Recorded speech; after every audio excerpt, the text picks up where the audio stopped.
لقد كانت محنة احتلال الهكسوس لمصر أول مواجهة وأول احتلال تمر به البلاد، فكان التفكير المصري العبقري في طرد الهكسوس ومحاربتهم بمعرفة الملك أحمس الذي استطاع هزيمتهم في شرق البلاد.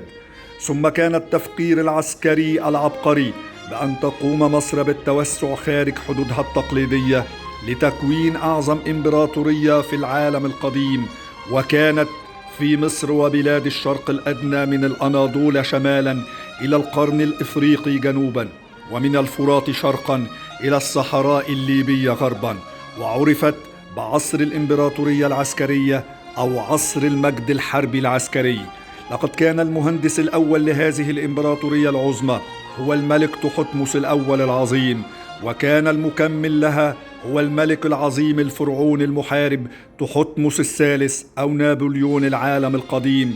الذي ما تزال خططه العسكرية خصوصا في معركة مجد الخالدة تدرس في كل أكاديميات العلوم العسكرية في العالم الحديث والقديم. واستمر من بعده الفراعنة المصريون في الحفاظ على الإمبراطورية المصرية في بلاد الشرق الأدنى القديم، وأذكر منهم الملوك سيتي الأول ورمسيس الثاني والثالث وغيرهم من ملوك الفراعنة العظماء.